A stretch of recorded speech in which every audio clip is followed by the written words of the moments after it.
আজি আমাৰ আমৰেখ সমষ্টিত নিৰ্বাচনী প্ৰচাৰ আছিল। ৰাইজৰ বহুত বেছি উৎসাহ।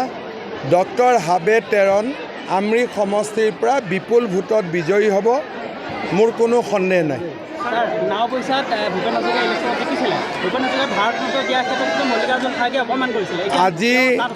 আজি কংগ্ৰেছ দলে এটা ভয়ংকৰ অপৰাধ কৰিছে। নাওবৈচা বিধানসভা সমষ্টিৰ পৰা ডক্টৰ ভূপেন হাজৰিকা বিধানসভালৈ নিৰ্বাচিত হৈছিল আৰু ভূপেন হাজৰিকাক ভাৰত চৰকাৰে ভাৰত ৰত্ন প্ৰদান কৰিছিল। ভূপেন হাজৰিকাক ভাৰত ৰত্ন প্ৰদান কৰাৰ বিৰোধিতা কোনে কৰিছিল? মল্লিকাৰ্জুন খাৰ্গে। আৰু সেই মল্লিকাৰ্জুন খাৰ্গেক আজি ভূপেন হাজৰিকাৰ কৰ্মভূমি নাওবৈচালৈ লৈ গৈ কংগ্ৰেছ দলে বহুত ডাঙৰ অপৰাধ কৰিছে। তেওঁ আজি ক্ষমাও নুখুজিলে। দ্বিতীয়তে, অসমত ছেমি কণ্ডাক্টৰ আনোতেও বিৰোধিতা কোনে কৰিছিল? খাৰ্গে কৰিছিল। সেই খাৰ্গে কেনেকৈ অসমৰ উন্নতিৰ কাৰণে ইলেকশ্যন মেনিফেষ্টো দিব পাৰে? আজি আমি কংগ্ৰেছ দলক ধিক্কাৰ দিছোঁ যে আপোনালোকে আৰু মানুহ বিচাৰি নাপালে নেকি যে এজন অসম বিৰোধী মানুহক লৈ আহি অসমৰ উন্নতিৰ কাৰণে মেনিফেষ্টো দিছে। মই তেওঁলোকক গৰিহণা দিছোঁ।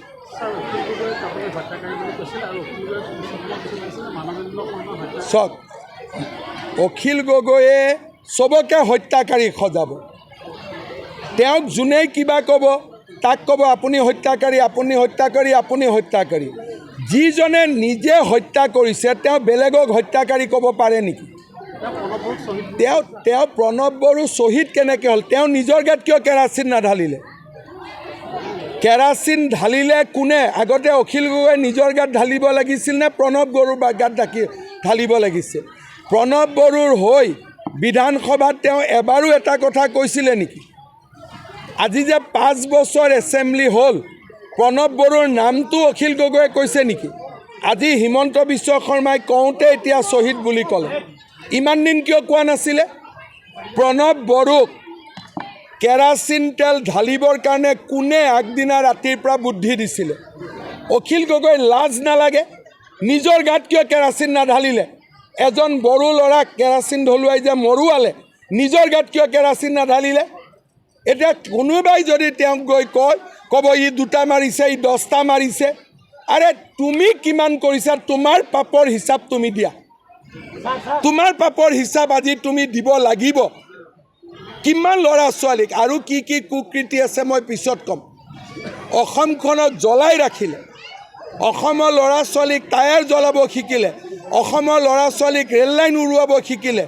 এই মানুহক মানুহে ভোট দিব আৰু এতিয়া মোক কয়, আৰে বাবা, তেওঁক যদি আজি মহাত্মা গান্ধীয়েও কয় অখিল গগৈ বেয়া, তেওঁ লগে লগে ক'ব মহাত্মা গান্ধীয়েও 2টা মাৰ্ডাৰ কৰিছিলে বুলি।